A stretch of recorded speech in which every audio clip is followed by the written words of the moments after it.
listening to Around Comics. You are listening to Around Comics, episode 404. I'm Brian Salazar. With me is Christopher Niesman, and Tom Caters is missing in action for the moment. He'll be here at some point, I'm sure. Welcome to Around Curling. We're going to talk God. about my weekend in Chicago. Sweep the leg. Is that Tactical Chris's curling podcast? Either that or Stone Cold Curlers or Stone Cold Ice. Stone Cold Curling. Yeah. Balls of ice. No, they're buns of granite. Balls of stone. I don't know. Cold stones. Hi, sir. How you doing? Not bad. Hang on. Tales from Elsa Craig. There you go. I don't know what that means. What is That's Elsa the Craig? island where curling stones, where the granite is quarried from. All curling stones are from the same island? Used to be. It was an island called Elsa Craig, and you can only go there like once every 4 years. And they actually can't actively quarry. It's a wildlife refuge now, and you can't actively quarry it. So they go there and they basically find whatever granite has like fallen off the walls, and then they take. But that's what.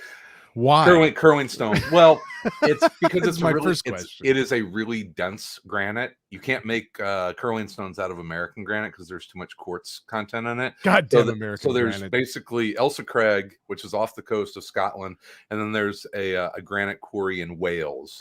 I knew I didn't like this sport. It's not good enough for American granite. Nope, American granite is not good enough for curling, sir. That's bullshit. Sir, no sport should ever claim that. That's just un-American. It's not an American. It's a Scottish sport. Before we get too far, I'd like to welcome our newest patron. Oh, I thought you were going to say sponsor. No, no, we don't. Well, in a way, it is. It is our way to sponsor. Yeah, in a way. Eric F. just joined our Patreon page. Welcome, Eric. Thank you very much for helping the show, sponsoring us, and being a patron, getting all that good bonus content. Hope you enjoy it very much. You get bonus content like ACTV, which Sal and I talk about TVs and movies every week. And boy, were you right about Peacemaker. Boy, is that good. Yeah, I haven't had that much fun watching TV in a really long time. Yeah, Peacemaker is ridiculously fun. Although I will say I watched the 4th episode, loved it. But it's starting to get a little more complex, I guess. It's going dark. Yes. It is going dark, but it's delving into Peacemaker's feelings and emotions and his relationship with his father and all that. The way I describe it to people, it's The Boys meets The Tick. That's a pretty good. Yeah, that's pretty good. But but with way more 80s, Cinderella songs. It's the Hairspray metal in this. It's pretty awesome. And so I was thinking about that. We'll talk about this more on ACTV, but James Gunn just has to be a huge fan of Hairspray metal. He just has to be. I'll tell you this. I don't know if you've played the Guardians of the Galaxy video game, the one that recently came out. Yeah, it's fun. But I mean, that character, you basically throughout the entire thing, you're Peter Quill, and there's flashbacks to when he's a teenager, and he is a super metalhead, hairband kind of teenager from the 80s. And I would imagine James Gunn is just either he loves it or he loves it to make fun of it. But I don't feel like feel like he's making fun of it. Well, he is, but in like the best way. It's self-referential. Like you can't. I grew up in the 80s. I listened to hair metal to a certain degree, and there's still a part of me that if you bust out Every Rose Has Its Thorn, I'm singing it, but I know what a jackass I am. And not only that, I have gotten both of my children, at least with that song, to the same thing. If you crack out Every Rose Has Its Thorn, they're singing it. They're singing right along with it. So I've done my job as an 80s baby. There you go. Hi, Tom. Hey, what's up? Who sings that again? Is it? Is that Poison? That's Poison. Yeah, that's Poison was what my gut said, but I wasn't 100% certain. I was a big Rat fan. Rat, round and round. Yep. Rat, I'm gonna miss all that. Yeah, really... you're a little young for. I'd already. Yeah. What was Tom? What were the band? Was it like Nirvana and the 90s grunge when you were a teenager? Oh yeah, it was Nirvana. Nevermind came out when I was like 13. Okay, it was like that exact time frame of of Nirvana and like Pearl Jam. Yeah, sure. That's like people loved Pearl Jam, Soundgarden. Pearl Jam was the real one that was like that everybody. I remember. The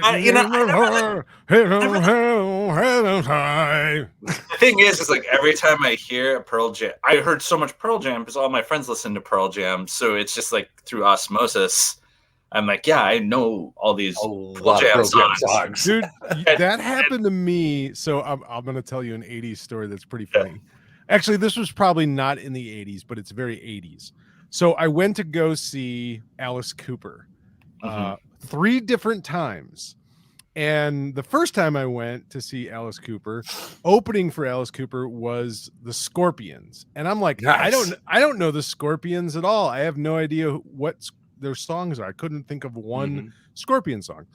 But I didn't realize I had 4 older sisters and 2 or 3 of them were huge Scorpions fans.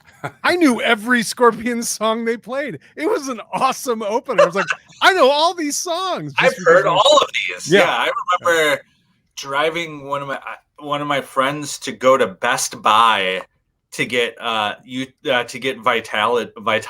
when it came out. Like I had just gotten my I had just got my driver's license. So it must have been, I'm going to look up. It's, let's see, Vitalogy. What year Vitalogy came out? November 22nd. So 11 days after my birthday. Oh, wow. When I would have got my driver's license. Opening day, the release day for Vitalogy. Yeah. That was a disappointing day for, I think, for a lot of Pearl Jam fans because that's not a great, well, I don't know. It's a good record, but it's I don't think it's necessarily what Pearl Jam fans were hoping for. They had to grow, man. I was so happy.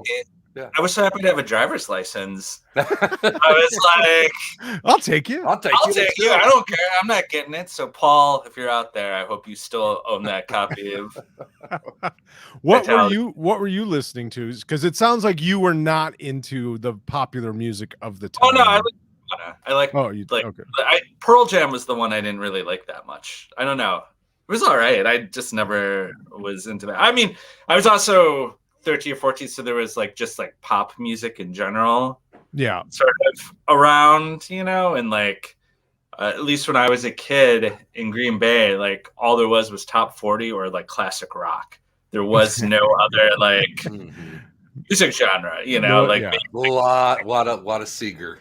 Yeah, so it was all that stuff too, essentially you never heard anything other than the most mainstream stuff, at least until Nirvana happened. And then that was the only time in Green Bay you would have ever I remember anything from not the pop world. In Southern Illinois, we had a classic rock station, multiple country stations, and the top 40 station. So really, and I hate to give them props because they're so terrible now, but MTV was the lifeline with postmodern rock, and then that Headbangers Ball, baby. Headbangers Ball, 120 minutes. Yeah.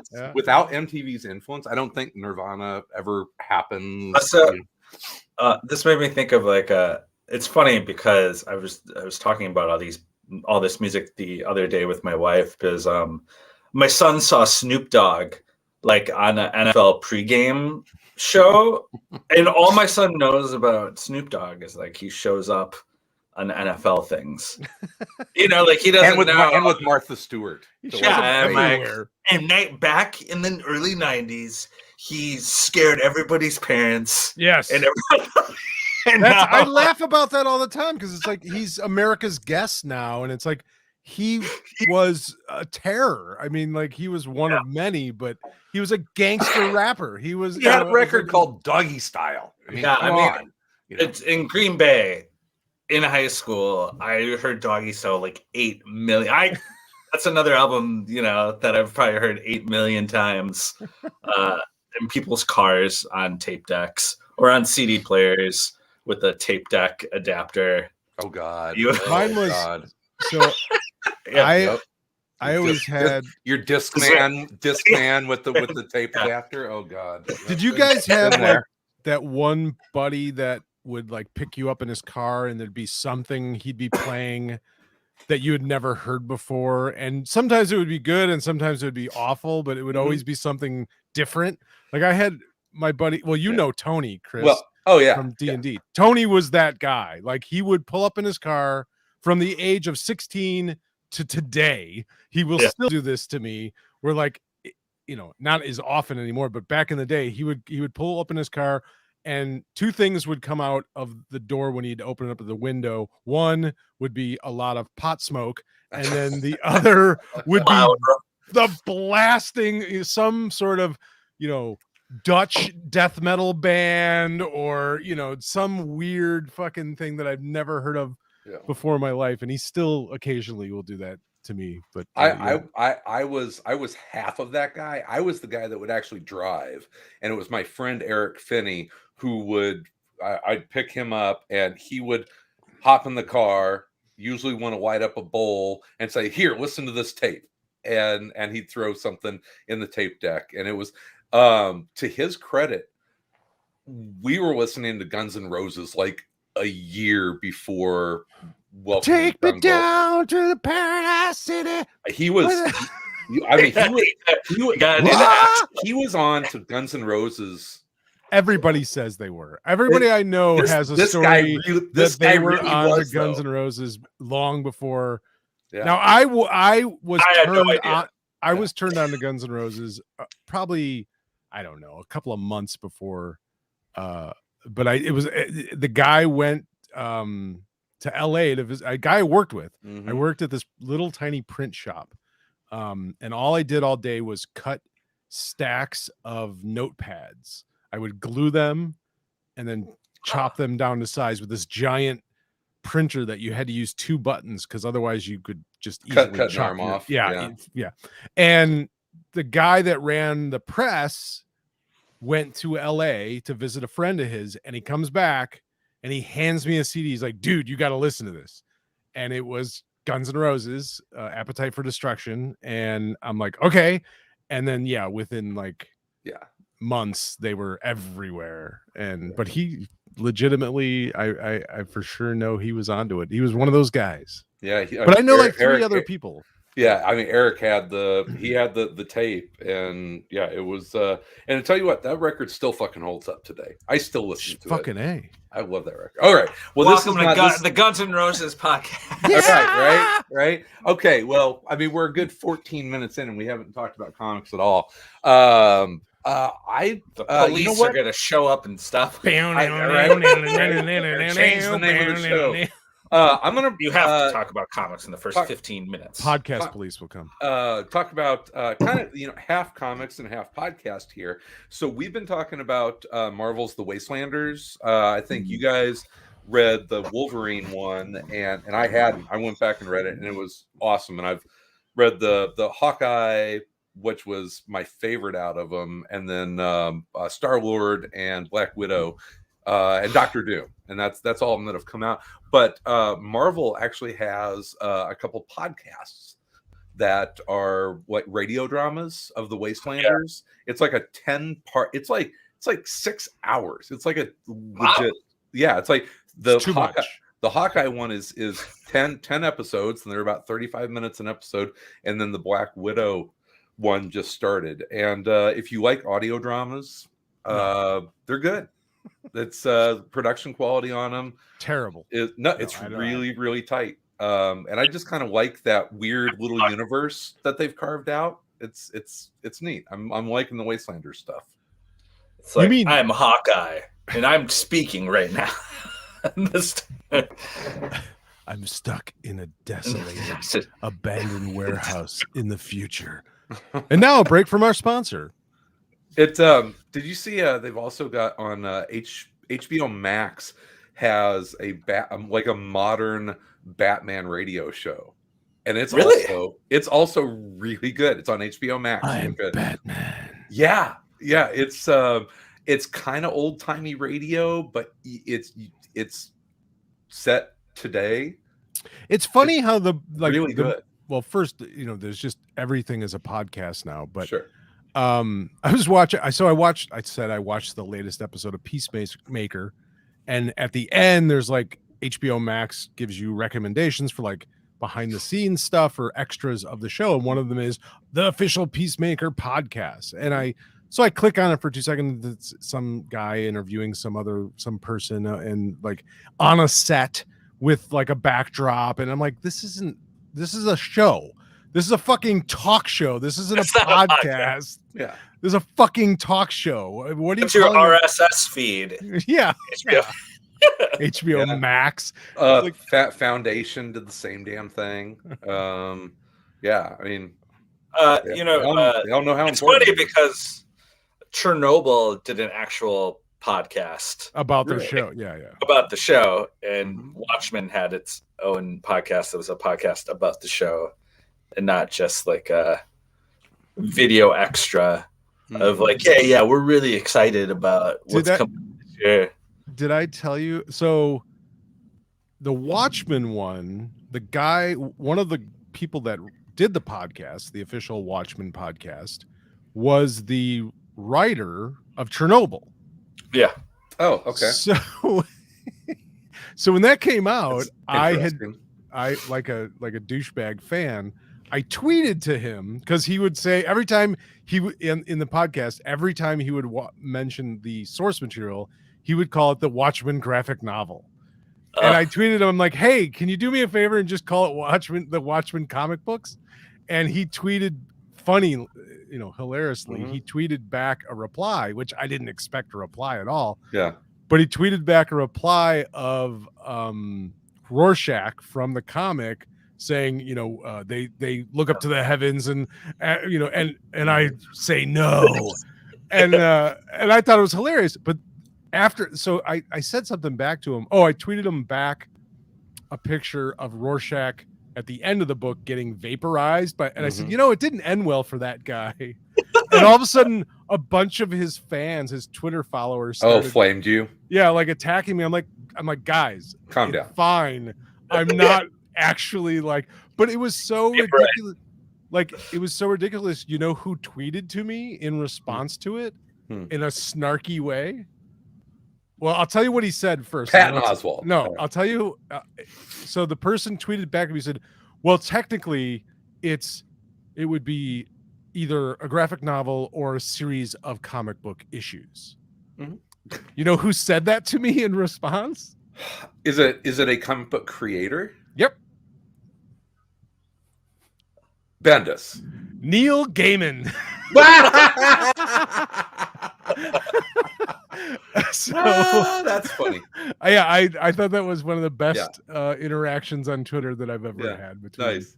Yeah. I mean, technically, it was a 12-issue series, right? Yeah, I don't really care. I didn't. Series. Whatever. Break it down. But if you put it together, it's a graphic novel. Well, it's just everyone always says Watchmen the graphic novel as if it was written as a graphic novel. No. And it wasn't. It's not a graphic novel. No, it was 12 issues of comics that was put together as a collection. Yeah. I consider a graphic novel, something specifically written as I absolutely agree with you. Yes. But I didn't really care. I just, I was bored. Right. Yeah. All the Chernobyl heads came. Yeah. Oh, they were coming after me, man. I was just like, guys, it's okay. I asked a question. He responded with a funny comment. We're cool. Relax. Yeah. I'm not, I don't really care that much. But the fact that Neil Gaiman felt the need to kind of stomp on me I was like, that's kind of petty, Neil Gaiman, of you to stomp on an anonymous. Just don't engage, Neil. Don't engage. Right, Neil. We know it's you, and now we're coming after you.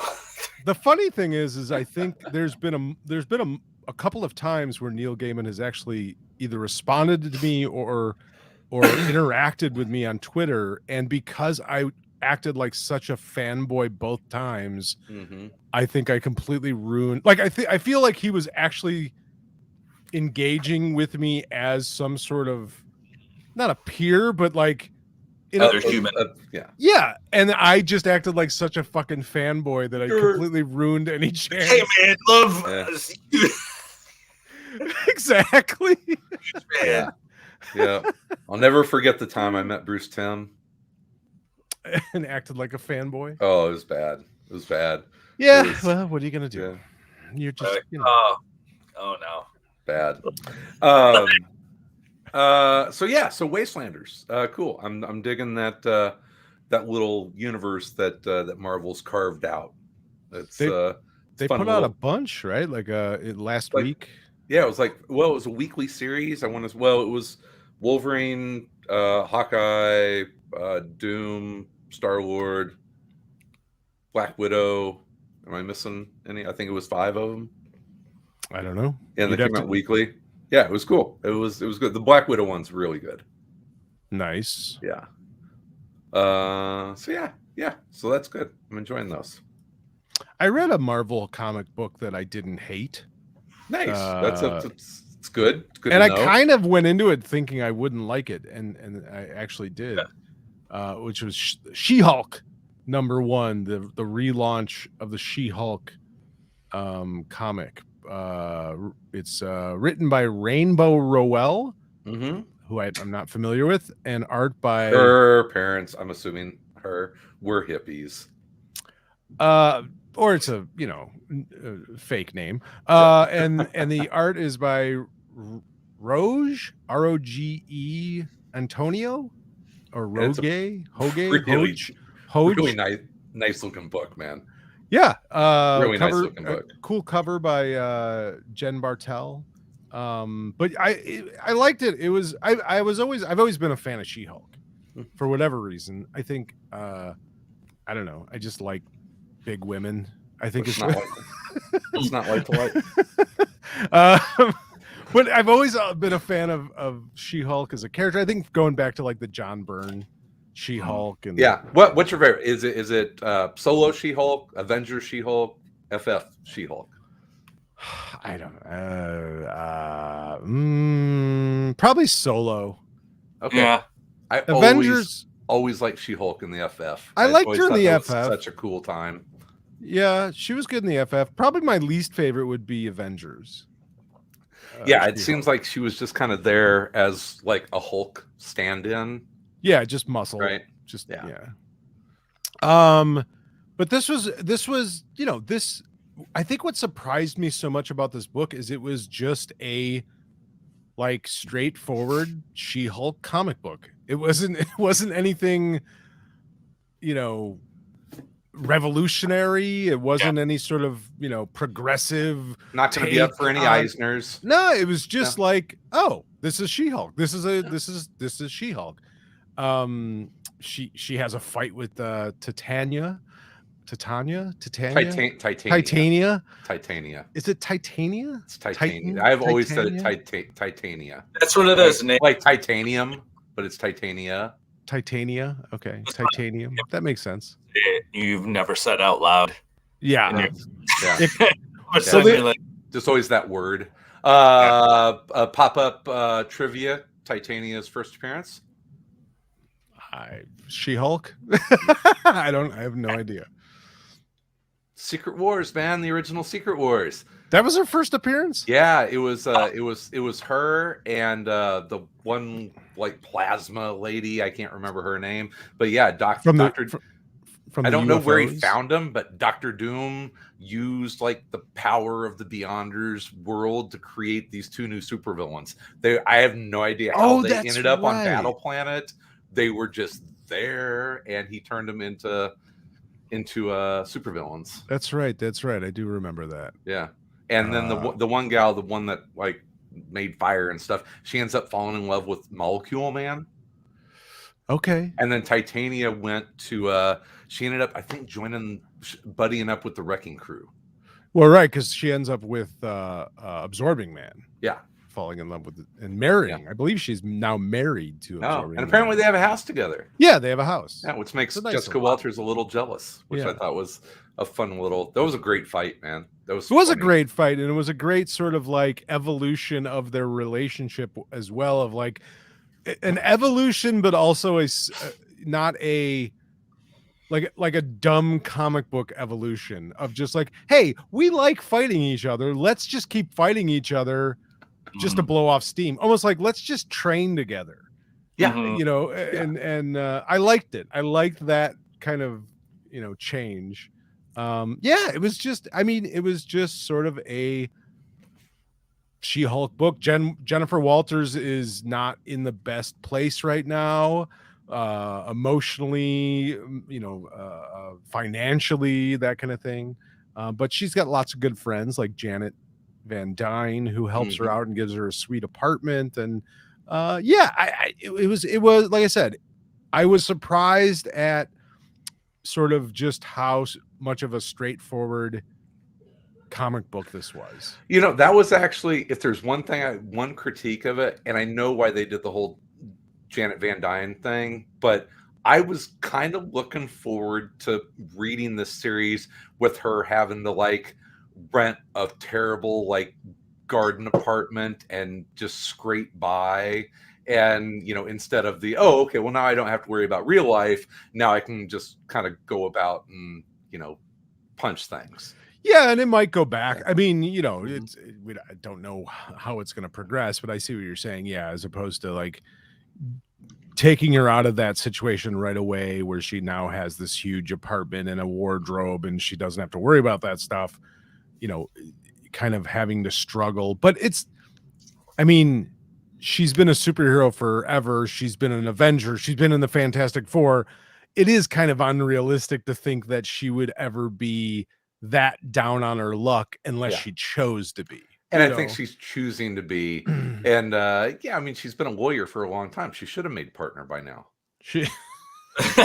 Well, turning green and destroying your office kind of throws a wrench in that. So, but yeah, it was. I don't know. It looked great. It was a fun, you know, book. It was the She-Hulk that I could sort of relate to and say whatever that means. I don't know why I can relate to She-Hulk exactly, but I did, and I liked it. On the inside, you're just a large green woman. I am. I'm just a giant green lawyer, female lawyer on the inside. It's while I was reading this, I was thinking this is the book that I expected The Thing to be whenever The Thing came out. And The Thing kind of takes a big wink at this style of comics. That book is fucking weird.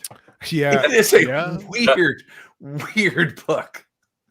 And I don't know why it's so weird, because the guy who's writing it is like a crime writer. Like Walter Mosley is a very well-known, famous crime writer. He wrote Devil in a Blue Dress. Turned it. It was a Denzel Washington. One of my favorite Denzel Washington movies. Yeah. But it is an odd, just odd fucking book. Weird. Yeah. I love the. I mean, we finally get to see like Ben Grimm like post-coital. Which everyone's been waiting for. Yeah, right? you know, you didn't know. Show me the thing. Show me. No, it's the line preceding that scene was he says, but what about my skin? And she says, I like it rough. I like it rough. Next panel, post-coital. And I'm just like, I hope they had lots of petroleum jelly. I was like, okay, and that's not the weirdest thing that happened in this book. It's Champion of the Universe shows up. Oh, all right. We're bringing back all the. I think Marvel is just trying to ensure like warm up those IPs. Yeah, whatever weird show, whatever character, you know, pop star you want to play in a you know some kind of show. I don't know, who knows. Well, that I don't want to spoil it, but there's a very sort of 80s character that shows up in She-Hulk at the end as well. So. Yeah, you can't spoil that. But no, it's, I don't. Yeah, I don't want to. Yeah, I can't wait to figure out how, because it's a character that I think everyone loves, but kind of just for that he's a weird character. Whatever. We'll talk about that next week once people have a chance to read it. Yeah. Oh, notorious character amongst artists. Yes. Yes. I actually have a sketch of it of that character from Jeremy Hahn. When given the chance out of a wide group. All right, of characters. you're gonna give it away. Speaking of old 80s Avengers characters that pop up, I did finish watching the Eternals and the bonus, the little bonus scene in credits. My daughter did not give a shit about anything until life. now. No, just that was the most important thing to ever happen. She loves Marvel movies. I mean, she has seen every Marvel movie multiple times. She loves the Marvel MCU. She loves Stan Lee. But the idea that Harry Styles was going to play Star Fox in the Eternals, even though it's just a brief, it's a teaser for the next Marvel event. She was happy to sit through 2 hours of the Eternals just for that scene. 2.5 hours. Chris, you said the way you said I finished watching the Eternals is like you watched the first season of the Eternals. Like it was just like a long movie. It was a marathon. But I didn't hate it. I didn't hate it. I didn't hate it either. It's just boring. I mean, it was. I know it's a critically acclaimed director. Whenever I watched Nomadland, I didn't say, "Wow, this person should do a big budget, superhero action movie." It's the characters, man. The Eternals are just. Yeah, there's a little bit of that. There's a little bit. There's a little bit like what? Why? Yeah. Why is like what? Like last week, like we said with the Eternals, you always get down to the like what? Stan always said Jack couldn't write for shit. You people thought Jack wrote the Fantastic Four. Yeah. What a crock of shit. Yeah. I didn't hate it. I didn't hate it. It was fine. It was. Yeah. It's not good. It's not. It's okay. It's boring. It's okay. It's boring. Yeah. It's not the MCU's Justice League. It's the MCU's Eternals. I meant the movie. Just kind of boring. But I don't know what else you got. Tom, you said you've been busy all week. Yeah, I've caught up to stuff from like weeks ago. Nothing new. I didn't read anything new that I would want to talk about. I had a little bit of the problem this week too. Like I read a handful of other books, and there wasn't anything that really struck me as like that great. Okay. Like, yeah. But I read nothing. The Devil's Reign tie-in, Villains for Hire. Yeah. What was that? It was okay. It's. Are you how much of the Devil's Reign tie-ins are you keeping? It seems like it's a kind of a mini event. It's not a universe. It's a New York event, I guess, right? Oh, it's a street level event. It's a Marvel Knights event. Yeah. Well, the first thing they did was like, okay, how do we write a Daredevil event yet we have to take all the powerful characters out of the Marvel universe, out of New York? Oh, we'll just outlaw and arrest everyone so that we can deal with these really not powerful characters. Yeah. Have you read any of them, Tom? No. That's the setup, is that Kingpin is mayor and he's outlawed vigilantism in New York. So. And this book, Villains for Hire, it's the story of his sort of hit squad, which is his new Thunderbolt agents or Thunderbolt squad, whatever the hell. and it's basically Spider-Man's Rogues Gallery. It's a Sinister Six essentially, but it's Rhino, Nice. Whiplash, who I'm not sure if this is a different Whiplash. I think it's a new Whiplash. Okay. And it may thinking of be the same. Yeah, and then a female Electro, who Mhm. I'm not sure who she is. Yep. And then a character named Agony, which I guess is some sort of Venom. It's like a purple Venom character. Because 2 Venoms weren't enough. Yeah, I don't know. So, and Taskmaster. Oh, nice. Cool. Yeah. And so the book is weird though, because it's like, you know, I know it's really popular, like in TV shows, you have a bunch of horrible people and you write a show about watching these horrible people do horrible things. And that's a very popular thing. People love to sort of do that. And writers do, you know, it's almost like a trick of like, how do we get you to empathize with these awful, awful people? Yeah.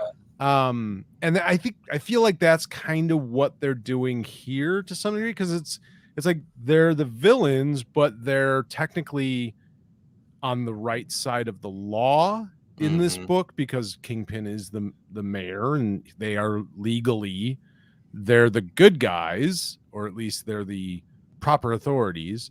But like in this issue, they go after a group that's called, I have to look it up because I can't remember it. The Humanity Liberation Movement, which is some sort of like masked terrorist squad for humanity.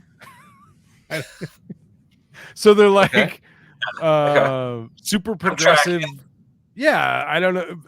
Yeah, it's odd. It's a little weird. So it's a kind of a weird book, but it's still kind of fun to watch Rhino and Electro and these Carrot Whiplash and Taskmaster kind of just do their thing. But I got to the end of the book and I was just like, I don't know what this story is. I don't know what I'm watching or what I'm reading. You know what I mean? Like, I don't know what they're trying to really do with it. It's kind of a weird book, but fun, even though it's kind of weird. You know what I mean? Like, so I didn't love it, but I kind of enjoyed it anyway. Yeah, it's like you're like, why is there going to be more than one issue of this? Yeah, absolutely. It's like, okay, oh, that's cool. It's a tie-in. It's a tie-in. It's a tie-in, and at the end, a character shows up. I'm going to spoil this one just because who gives a shit? This book isn't. But it's so they go after this Humanity League terrorist group, whatever, and this is what I forgot to mention. So as I'm reading this, I started thinking, like, you know how there's certain, you know, like people worry about like Joe Rogan giving misinformation about medical stuff and people taking it seriously, or like Dave Chappelle, you know, joking about trans people and people, you know, taking that seriously and like, you know, committing hate crimes or something. Like that's sort of a lot of talk about that, right? Well, I'm reading this book and I'm sort of like, are there going to be people that take this the wrong way, where like Rhino and Electro are the heroes and the Humanity League is sort of like, you know, SWJs for a better term. Like, finally, there's some cops who are willing to do whatever it takes to That's what I was kind of thinking. I'm like, is Marvel kind of secretly putting out an alt-right book? This is a Proud Boy book, I think. It's kind of what I was thinking. Yeah. This is a Tactical Chris book is what this is. Yeah, it is. Well, maybe Tactical Chris will read this and give a review next week. I think he should. Bad guys to catch the bad guys. Exactly. Yeah. That's what I was thinking a little bit. I'm like, all right, I don't know. There he is. This is a book for you, Tactical Chris. You'd love this book.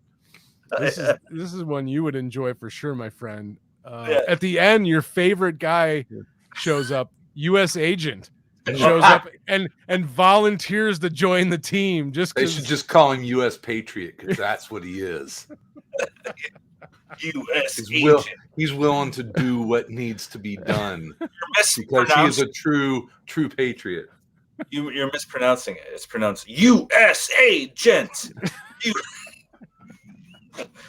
You say U.S. agent. It's more U.S. agent. Yeah. So I don't know. I think Marvel might be secretly putting out a Proud Boy book. I think this is sort of like an alt-right book. Yeah. We'll see. Like, we'll see. We'll see. Maybe they're just dipping their toe in the water. It's maybe they got a whole line of those plans. It's like a true like Rorschach book. Like whatever it is you wish to see, like exists within this. It's gonna be there. Yeah. If what's his name? Van Sciver. If Ethan Van Sciver does a cover for it, I'm gonna be really suspicious. That's awesome. All of a sudden, there's like a very these bad guys. Oh, they're so bad because they're just trying to help, right? Kingpin of crime. The Kingpin's the good guy. Come on. Yeah. If it starts getting retweeted by like those weird political cartoonists that do like weird super right like Trump, like the Trump with like a Rambo body. Oh God! God, those fucking flags. Yes, Sal. I was gonna say, so I'm reading this book called Hollywood Babylon, and it's basically like a tabloid. Mm-hmm. It came out, I think, in the 60s or 70s, and it's basically just like tabloid stories of Hollywood, stars from the 20s and 30s. Yeah. But there's this.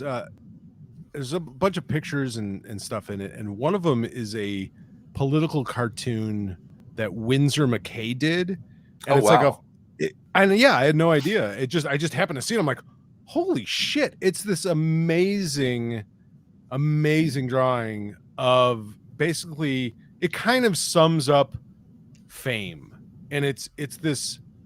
I'm gonna try and describe it. It's gonna be hard to describe because it's so awesome. But basically, in the center, in the background, is the public eye. So it's this giant sort of weird eye, and then leading towards it, in amazing detail, are different groups of people. Like, and on this side, you have sort of, fame and fortune. And then in the middle, you have sort of disgrace, and then you have hard work, and that's the shortest sort of line, and there's people like falling from fame into disgrace and people crawling. It's Mckay. Yeah, it is unbelievable. It is one of the best it completely sums up fame, or at least fame seeking, people that seek fame, in this unbelievable drawing. If you have just search for it. I'm sure it's out there, but it was such a surprise to run across it in this book and just be like, holy fuck, this is one of the best political cartoons I've ever seen in my life. And just absolutely sums up fame in such a great way. Yeah, it was really, really great drawing. Winsor Do you think there's a podcast out there that covers just political cartoonists? Probably. There's a podcast of everything. I was gonna see if I could actually find this. I didn't even know Winsor Mckay did political cartoons. I'll to be honest, I'm not that familiar. I just know what Little Nemo, right? Yeah. That's what I know of Winsor Mckay. Okay, I'm gonna share this actually, so everybody can see it. Those giant, oversized Little Nemo books are amazing. If you've ever seen them, those were available for a real short amount of time.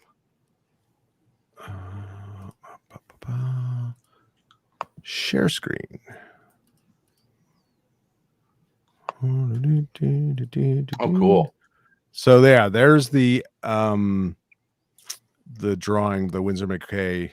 It's pretty unbelievable, and it's just like you have all these people going in here. This is the public eye, so you have notoriety. This wall says no, and as you can see, people falling into disgrace, and then people climbing back out, and then there's work over here, and there's no one on this side, Mhm. and then these buildings, fame, renown, popularity. Yeah, it's just what a great cartoon. It's 1920. Yeah, he did a New Wow. York Herald Time Good 1920. Lord. I mean, that's masterful. Right? I mean, the shape. I mean, yeah, I'm not going to go all cartoonist kayfabe on it, but that's beautiful.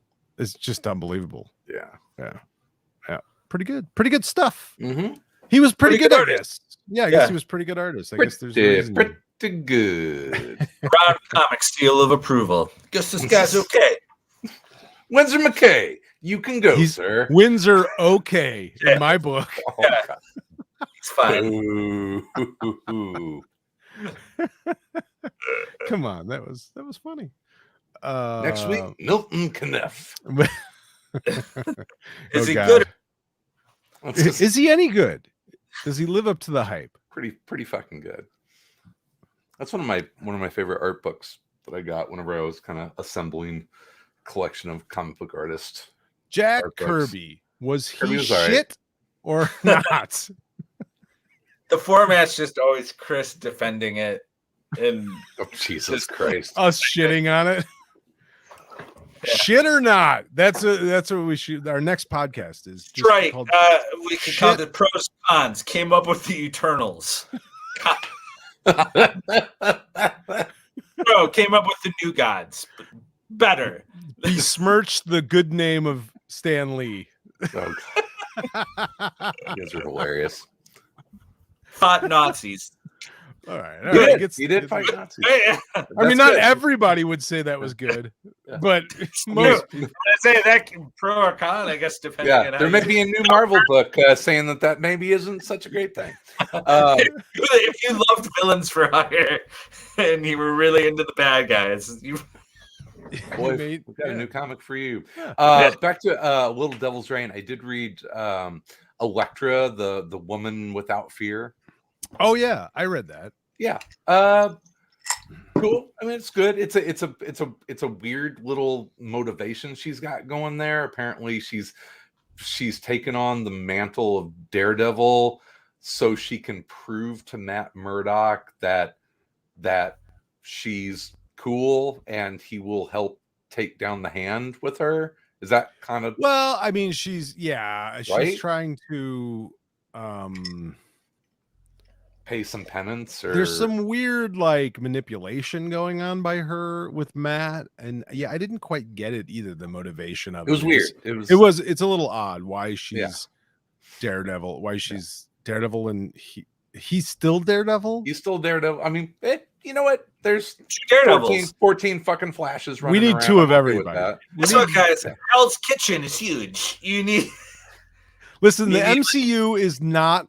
It is like Noah's Ark, except there are women. It's not just animals.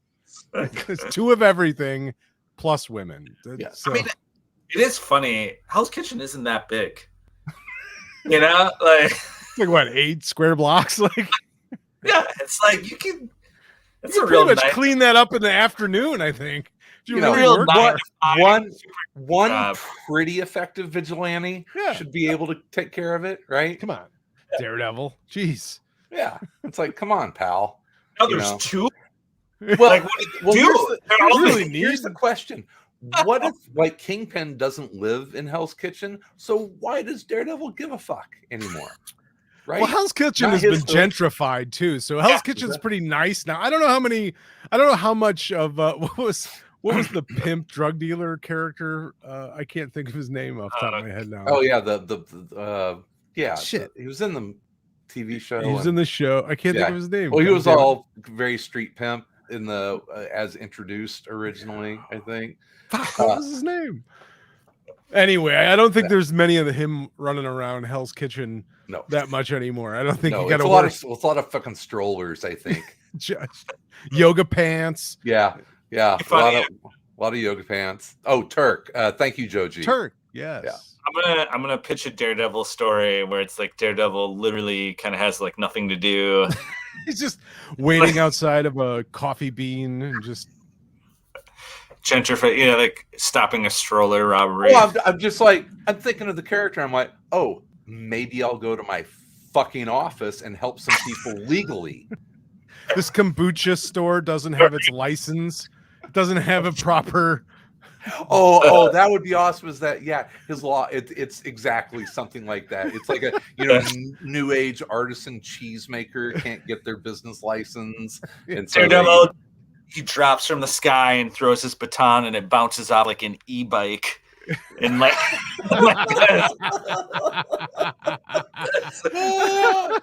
Oh God, yeah.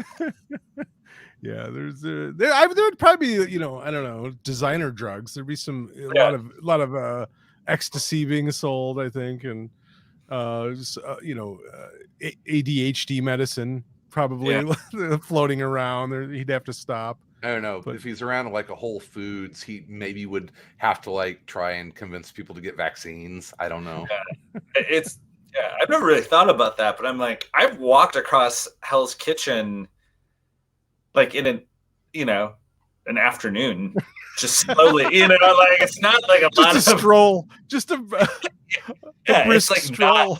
It's not a lot of ground to really like. Well, that is one of the funny little winks that we have to give to comics now, because it's like Daredevil was created in the 1960s, and Hell's Kitchen was a shithole in the 1960s and 70s. Hey now. Right? Daredevil goes to stop all New York.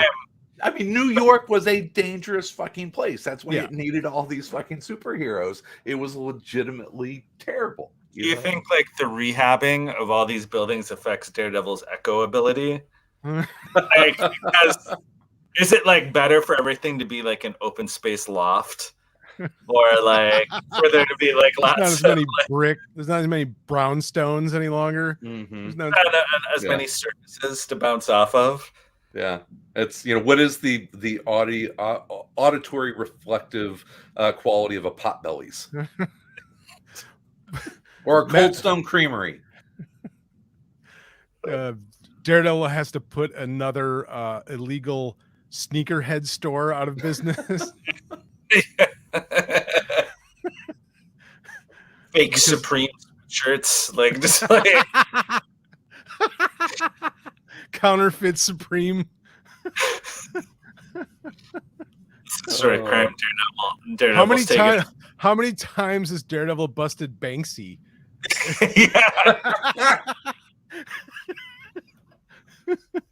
Oh man, incredible! That's a great storyline that needs to be written right there. Daredevil, I gotta get out of Hell's Kitchen. Hipster hell, Daredevil, millennial hell.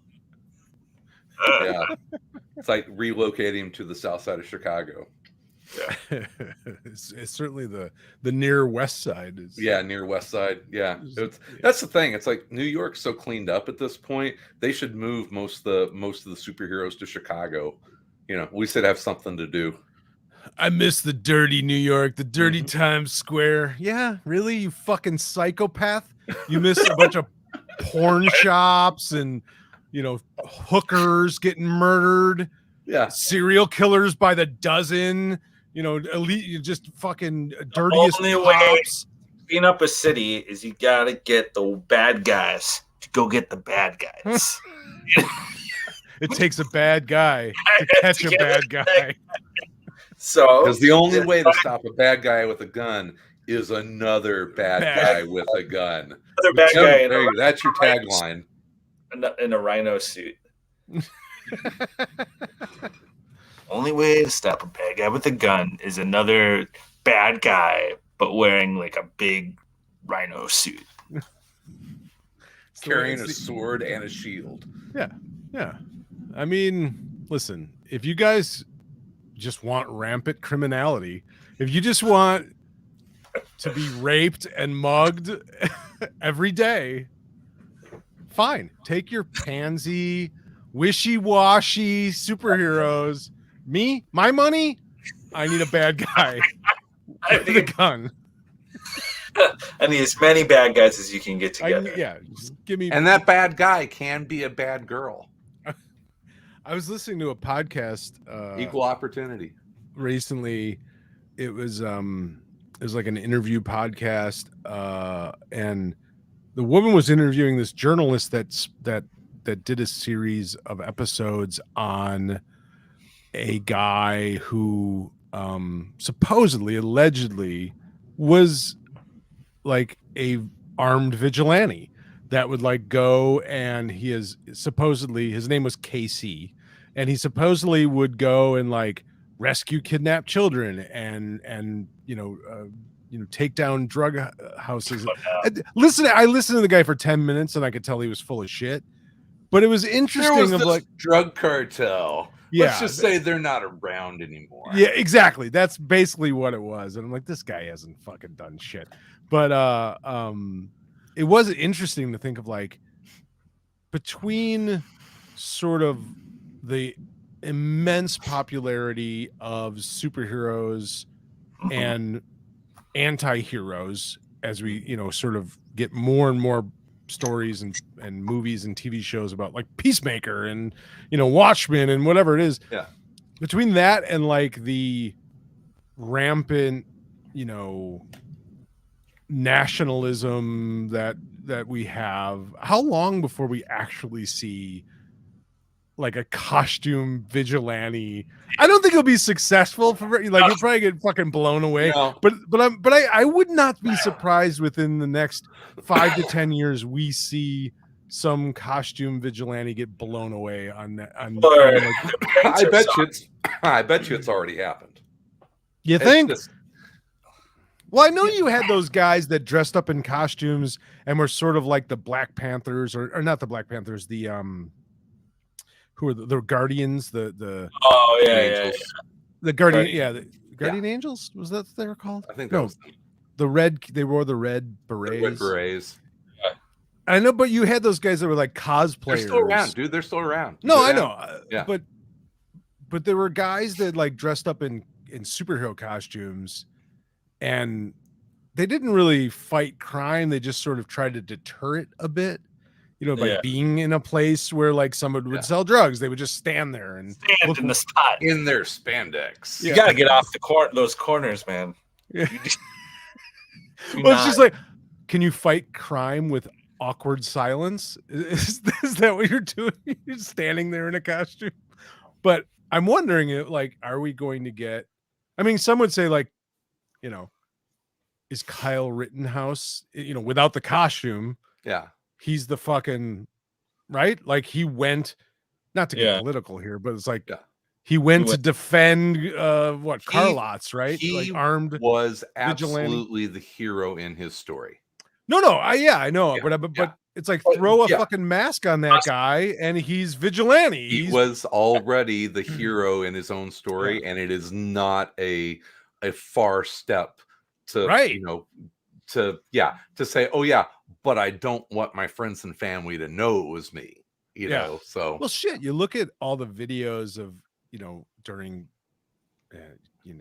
all the riots and whatever, all the stuff that was online of people fighting with one another, and it's like everybody's wearing masks and riot gear and fucking elbow pads and tactical gear and all that stuff, and it's like it's not we're not far off from somebody spray painting a skull on their chest. A lot of Frank Castles out there, man. Yeah, a lot of Frank Castles out there.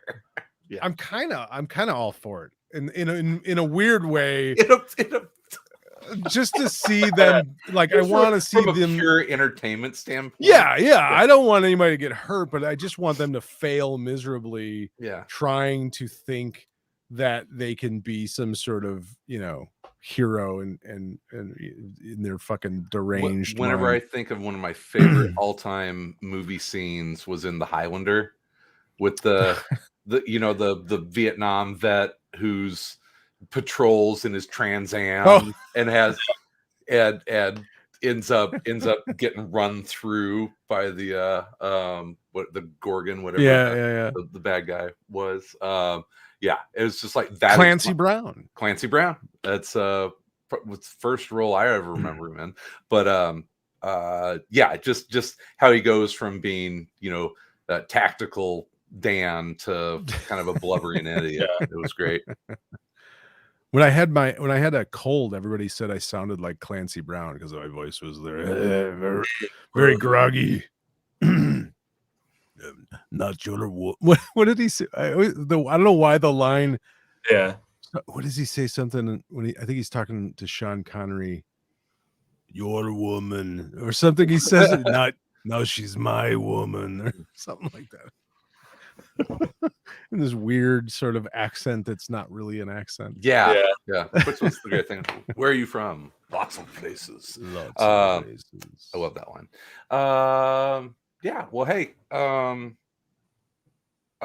Let's thank our patron one last time before we I also have an email if we'd like okay. to. Oh my god. Yeah, we got an email. Let's see here. Well, we'll thank our patron again, Eric F. Thank you, Eric. Thank you, Eric, for being a Patreon patron. Yep. Check that out at patreon.com/aroundcomics. We appreciate it. Got an email. This is a bit of a plug, but I figure what the hell. Got an email from Seth Levins. He said, thanks for taking the time to spotlight indie comics alongside mainstream titles.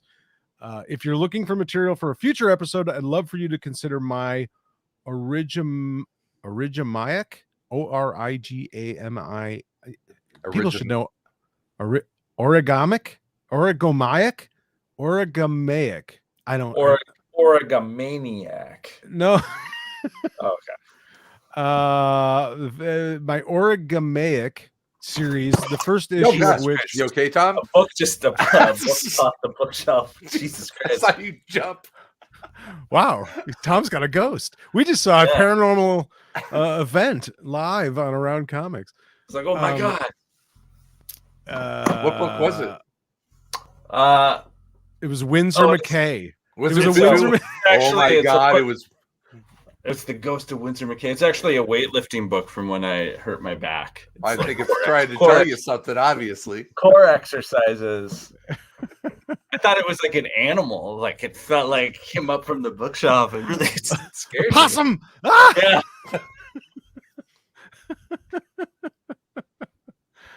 now you're paranoid. Yeah, something back there. How did that happen? Yeah, how does it go on? There might be a mouse. Maybe there's a mouse back there just running behind your books. Yeah. No, it's Chicago. It's not gonna be a mouse. It's gonna be a fucking rat. He's in Oak Park. Come on. Oh, okay. Yeah. Come on. Dude, I don't pay the taxes I do for there to be rats. Anyway, back to Seth Levins. He said, I'd love for you to consider my Origamiac series, the first issue of which Bleeding Cool called Absolutely Hilarious. Yep. If you'd like to judge for yourself, I'll send you a copy. Keep up the great work. So no, thanks, Seth. I appreciate the fact that you like that we're spotlighting indie comics and you used it to also plug your book. So yeah, no problem with that. Hey, that's a Stan Lee. That's like a real Stan Lee. Hey man, I respect the hustle. I respect the hustle. You got to respect the hustle. Although I remember a young man that came up to our podcasting table at a Wizard World Chicago, and he said, "Hey, I love your show. I just wrote a novel about superheroes. I'd love for you to have a copy." And it was Jack Kirby. No, it was Tom King. Oh yeah, Tom King. Well, no, we had met Tom before he wrote that. He wrote that book. Yeah, he wrote the Once Crowded Sky. Yeah, that's the first time I ever met Tom. Oh, okay. I thought you said comic book series. No, book. Oh, no. Okay. Yeah, novel. My bad. Yeah, Tom King. We knew it when he was hustling. Yeah, he was just a loser novelist. Yeah, just some slumming it in comics. Yeah, just like XCI. But yeah, I remember. I love that he had Tom Fowler do the cover for that novel. Oh yeah, Tom Fowler cover. Well, Tom King has always, been a fan of our show and has listened forever. So yeah, it's you never know who might go on to some successful career once they've been on Around Comics, other than us, other than the three of us. Yeah. Man, I just spent some dough on Tom King comics. I got the maybe you heard of Steve Rude? John Byrne. Yeah. Ever heard of John Byrne? He was on. Made that guy. Yeah. No, I just got the Mr. Miracle and the Strange Adventures hardcovers. Very nice. Yeah, Very nice. Getting my Tom King hardcover collection. Maybe you can enjoy the ACB Day, Around Comics bump that all these creators have experienced. Obvious. Yeah. Yeah. Hey, back in the day. Yeah, that's what I got. Anything else there, Sal? I think that's it for me, man. I'm wiped out. I'm spent. Cool. Remember to check out Sal's Real Crimes podcast if you want to hear about real crimes that slowly taking over the true crime podcasting world. Yeah, one the listener. 14,000 real crime. There's so podcast. many. Yeah, right. There's so many of them. People love crime. I don't know why. I will tell you this much. Every episode of Real Crimes is the most amount of work that I've ever put into an hour and a half of results. Like I probably put 10 times the amount of time that ends up on the goddamn podcast for that show. It's stupid how much work I put into that fucking show. So I hope someone likes it. Yeah. But I think it's really not only do I think it's good, I think it's a good concept, but I think I'm getting better with every episode, and as it evolves slowly and surely, I think it's really going to be are you going to do it in seasons? Like season I think one? I'm going to have to, because for sure. I can't keep up with, trying to release, like I can't, there's no way for me to release a weekly episode. Even every other week. I can only do it right now because I did a bunch ahead of time. But once I'm caught up, like it takes me, 2 to 3 weeks to produce an episode because of, I have to watch the movie. I have to take notes and break the movie down into sequences. Then I have to research the crime behind the movie and put together all my notes from other sources about the crime. Then I have to rewrite all of that and fit it into the movie sequence by sequence. And that's all before I can ever sit down and actually record an episode. Then once it's done, I go back and meticulously try and edit all of the that I constantly put in when I'm recording an episode, and all of the and also that reminds me of how I used to edit interviews when we would do them. I mean, I would spend 4 times as long as the actual recorded time editing.